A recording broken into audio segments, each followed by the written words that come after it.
The question at the beginning of the day, could Labour keep the NHS top of the news agenda? The answer would soon present itself.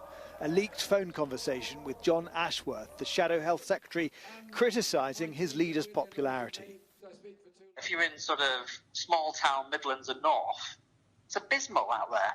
I mean, they don't like Johnson, but they can't stand Corbyn and they think Labour's blocked Brexit. The question is, for Labour, if it gets itself a half-decent leader, next time round, whether it can reverse and regain its sort of traditional sort of heartland seats. I just can't see how you don't have a majority, to be honest.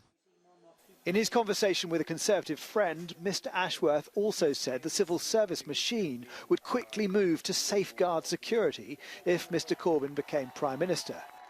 In the context of a sort of bit of conversation with your mate, it seems all right, but obviously when it gets leaked to a website, it looks terrible, doesn't it? And I'm so sorry about that.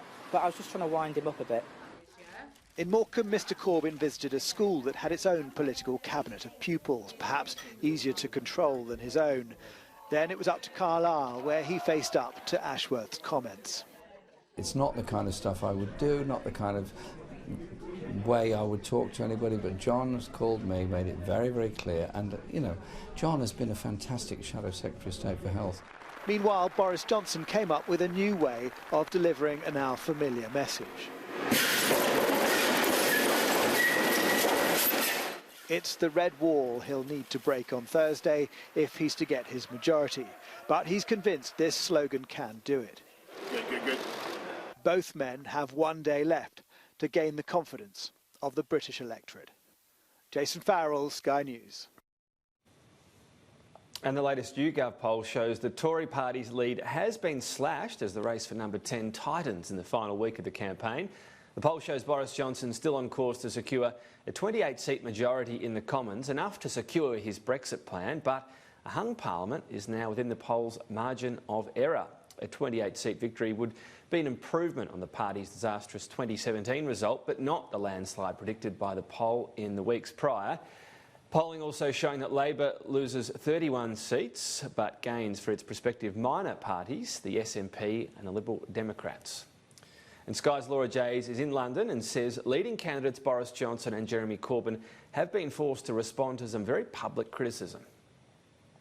Boris Johnson is continuing to hammer his mantra of getting Brexit done, but he was a little bit more blunt today, warning, almost cajoling voters into voting for the Conservative Party, saying if they do not get a majority, Brexit will not get done. But it's always the variables, the unplanned elements of a campaign that throw leaders. Today, it came in the form of Jack Merritt's father, the young student who was killed by a terrorist on London Bridge just a week ago. His father accused Boris Johnson today of exploiting his son's death. Instead of seeing a tragedy, Boris Johnson saw an opportunity to score some points in the election. He immediately said, "Oh, this is Labour's fault. They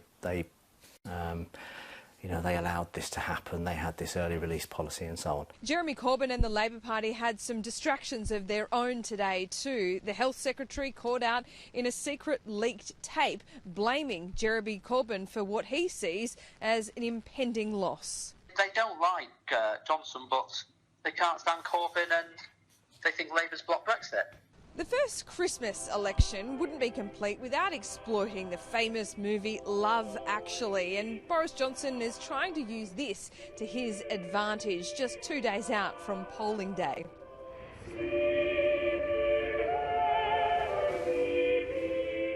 2 thumbs up might be a bit cheesy, but this pop culture reference might be enough to get him across the line, especially with women voters. Laura Jays, Sky News, London.